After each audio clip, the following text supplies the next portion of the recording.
এই ভিডিওতে মূলত আমরা 4টি কোশ্চেন নিয়ে আলোচনা করব।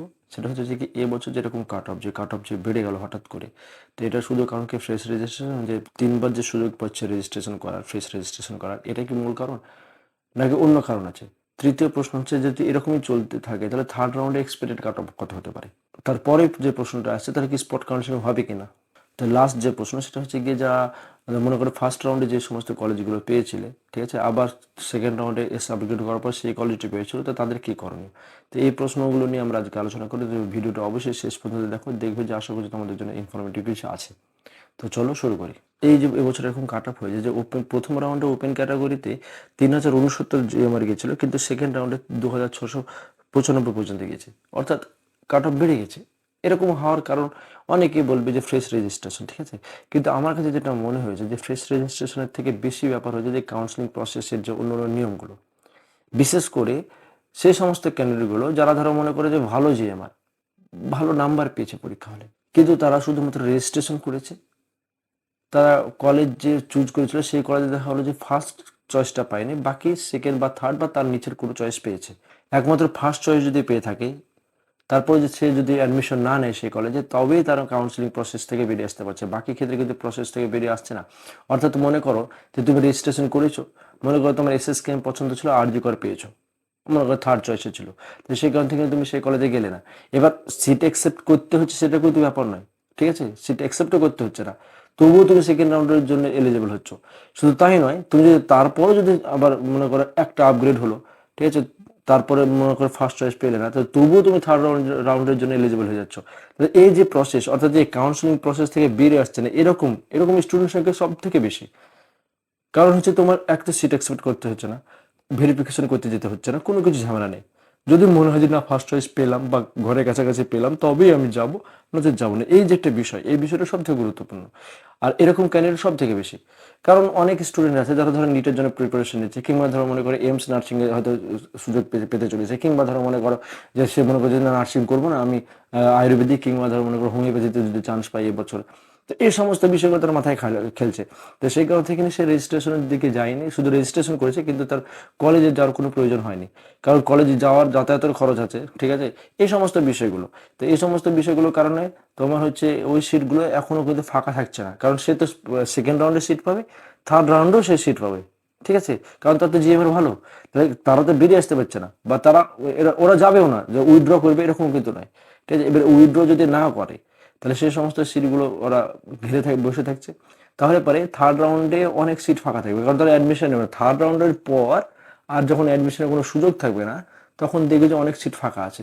তো এই এতই সিট ফাঁকা থাকার জন্যই কিন্তু এবার স্পট কাউন্সিলিংয়ের একটা বিশাল সম্ভাবনা আছে।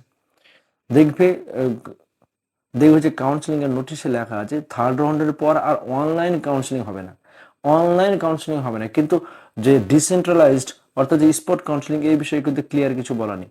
তো আমার বিশ্বাস যদি ধরো 300-400 সিট ফাঁকাই থেকে যায় এরকমের কারণে, তাহলে সেক্ষেত্রে কিন্তু তোমার স্পট কাউন্সিলিং হওয়ার সম্ভাবনা খুবই প্রবল আছে।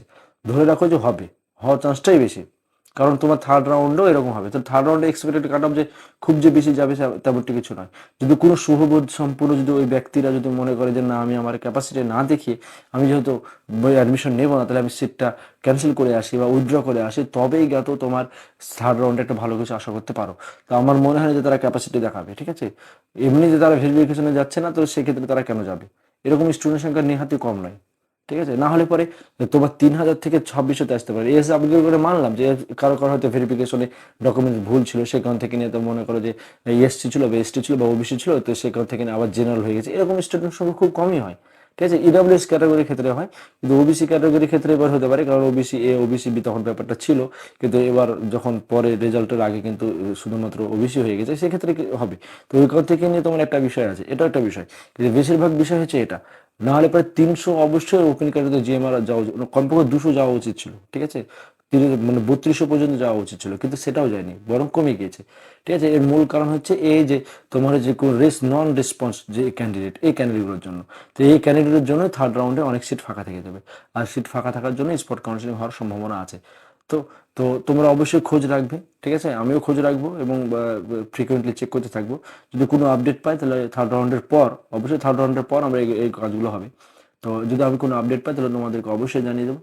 তোমরা চ্যানেলের সঙ্গে যুক্ত থাকো, চ্যানেলটি সাবস্ক্রাইব করে রাখো, অবশ্যই ভিডিওটি লাইক করো এবং তোমাদের যে নিডি যে সমস্ত ফ্রেন্ড আছে তাদের মধ্যে শেয়ার করো। যদি তোমার এরকম কোনো বন্ধু থাকে যারা হয়তো যে ভালো র্যাঙ্ক করেছে, তারা সিট অ্যাকসেপ্ট না করে নন রেসপন্সিভ হয়ে বসে আছে, কোনো রেসপন্স করছে না, ঠিক আছে, তাদেরকে অবশ্যই যদি এরকম বন্ধু থাকে তাদেরকে জানাও যাতে তারা সিটটা উইথড্র করে নেয়। তো ও যদি ও না করতে চলে সে ভালো কথা, কিন্তু সিটটা তো ঘিরে রাখাতে পারে না, ওটা ঠিক নয়, ঠিক আছে। এরকম যদি থাকে তাদের সঙ্গে অবশ্যই শেয়ার করবে। এবার যে অফ টপিক যে বিষয়, মনে করো তুমি ফার্স্ট রাউন্ডে যে সিটটা পেয়েছিলে, থার্ড সেকেন্ডে এস আপগ্রেড করার পর ওই সিটটাই পেয়েছো, ওই কলেজে পেয়েছো, তাহলে সেক্ষেত্রে তুমি কি করবে? তো আমি তোমাদেরকে বলবো তোমরা অবশ্যই ওই কলেজে যাও। যদি তুমি এস আপগ্রেড আবার করতে চাও তো ওই কলেজে গিয়ে আবার ডকুমেন্টস ভেরিফিকেশন করো, তারপরে গিয়ে আবার এস আপগ্রেড ফর্ম দাও। কারণ এরকম কোনো কিন্তু নোটিফিকেশনে ক্লিয়ার কিছু বলা নেই যে তোমাকে যদি একই কলেজ আবার পেয়ে থাকো তাহলে সেই কলেজে আবার যেতে হবে কিনা বা কী করতে হবে, এই বিষয়ে ক্লিয়ার কোনো কিছু বলা নেই, ঠিক আছে। সেই জন্য আমি তোমাদেরকে বলবো যে যদি অ্যাডমিশন নিতেই চাও বা ওই কলেজে না হবে অন্য কলেজ, তাহলে অবশ্যই তুমি ওই কলেজে গিয়ে আবার ভেরিফিকেশন করে এসো। আর করার প্রয়োজন হবে না, শুধুমাত্র এই সাবগ্রেড ফর্ম জমা দিয়ে চলে আসতে পারবে, ঠিক আছে। তারপর যদি না হয় তাহলে থার্ড রাউন্ডে যে কলেজ পাবে সেই কলেজে অ্যাডমিশন নিয়ে নেবে, ঠিক আছে। এই হচ্ছে আজকের ভিডিও। তো অবশ্যই ভিডিওটিতে লাইক করো, বন্ধুদের মধ্যে শেয়ার করো। ধন্যবাদ সকলকে, সবাই ভালো থাকো, সুস্থ থাকো।